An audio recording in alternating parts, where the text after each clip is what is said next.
This is Mrs. Mester, librarian at Chinook, and today, for First Chapter Friday, I'm going to read out loud Peter and the Starcatchers by Dave Barry and Ridley Pearson. So again, this is Chapter 1 for First Chapter Friday. If you like adventure stories, this is a good book for you. Chapter 1, The Neverland. And there are beautiful illustrations throughout. The tired old carriage, pulled by two tired old horses, rumbled on the wharf, its squeaky wheels bumpity-bumping on the uneven planks, walking Peter from his restless slumber. The carriage interior, hot and stuffy, smelled of 5 smallish boys and 1 largish man, none of whom was keen on bathing. Peter was the leader of the boys, because he was the oldest. Or maybe he wasn't. Peter had no idea how old he really was, so he gave himself whatever age suited him, and it suited him to always be 1 year older than the oldest of his mates. If Peter was 9, and a new boy came to St. Norton's Home for Wayward Boys who said he was 10, why then Peter would declare himself to be 11. Also, he could spit the farthest. That made him the undisputed leader. As a leader, he made it his business to keep his eye on things in general. And he was not happy with the way things were shaping up today. The boys had been told only that they were going away on a ship. As much as Peter didn't like where he'd been living for the past 7 years, the longer this carriage ride lasted, the scarier away sounded in his mind. They'd set out from St. Norbert's in the dark, but now Peter could see grayish daylight through the small round coach window on his side. He looked out, squinting, and saw a dark shape looming by the wharf. It seemed to Peter like a monster with tall spines coming out of its back. Peter did not like the idea of walking into the belly of that monster. "Is that it?" he asked. "The ship we're going on?" He ducked then, avoiding the ham-like right fist of Edward Grimkin. He was always keenly aware of where this fist was. He'd been dodging it for 7 years now. Grimkin, second in command at St. Norbert's Home for the Wayward Boys, was a man of numerous rules, many of them invented right on the spot, all of them enforced by means of a swift cuff to the right ear. He paid little attention to whose ear his fist actually landed on. All the boys were rule breakers as far as Grimkin was concerned.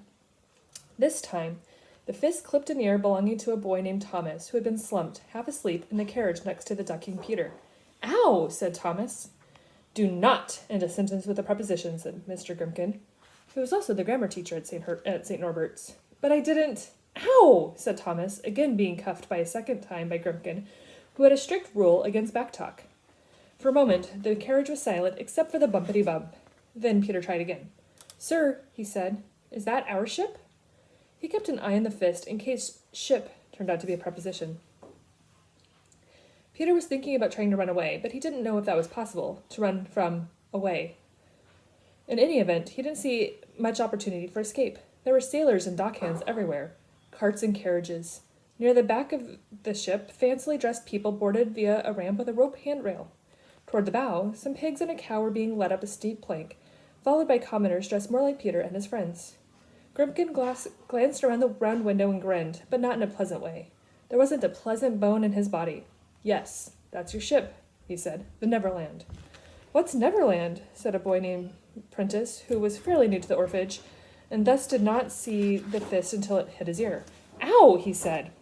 "Don't you be asking stupid questions," said Grimkin, who defined stupid questions as questions he could not answer. "All you need to know is this ship will be your home for the next 5 weeks." "5 weeks, sir," said Peter.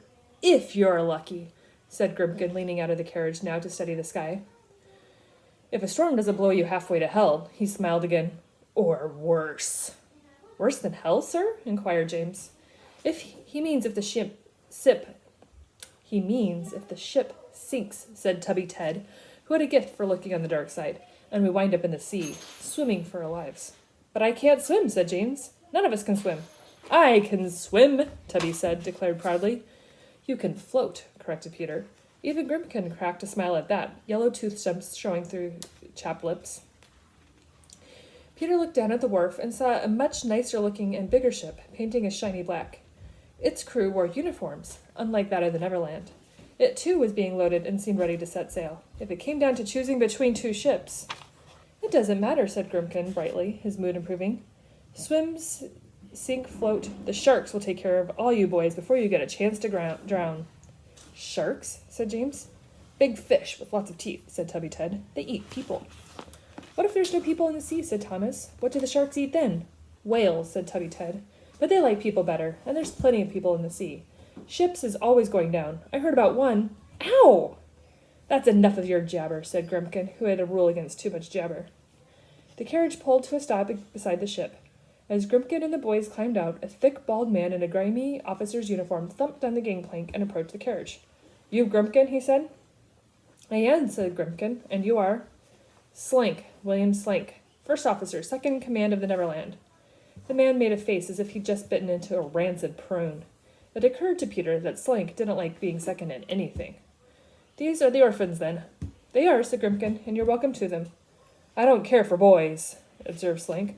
Then you'll definitely not care for these, said Grumpkin. We've had boys on board before, said Slank. They was always stirring up the rats. The boys glanced at one another. Rats? The thing to do, said Grumpkin, is to keep them disciplined. To illustrate, he shot his fist sideways, not looking where it was going. It struck Prentice, who, being fairly new, had not yet learned that it was unwise to stand immediately to Grumpkin's right. Ow! Said Prentice. Sir, said James to Slank, there's rats on the ship? Don't you be playing with the rats, said Slank, cuffing James in the ear. They make a tasty treat when the food runs out. The food runs out? Said Tubby Ted, suddenly reluctant to take another step. When? Slank slapped him across the ear and said, After we eat you! Grumpkin nodded approvingly, confident that he was leaving the boys in good hands. Peter scanned the area for a place to run and hide. He saw a supply store offering pulleys and hemp rope, some taverns, a salty dog, the mermaid's song. Mermaids?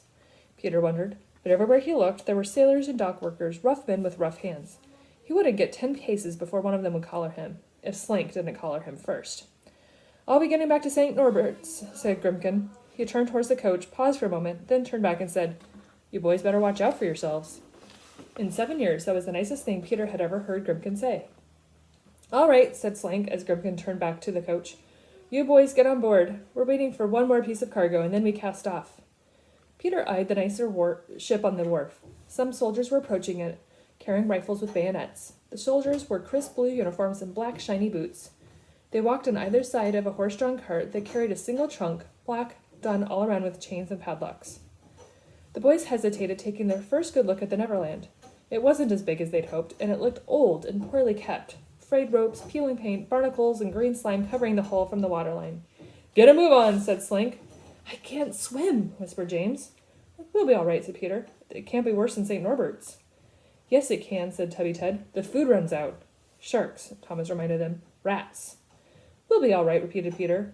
And they started up the gangplank, being the leader, but still thinking about finding a way to escape before the ship set sail.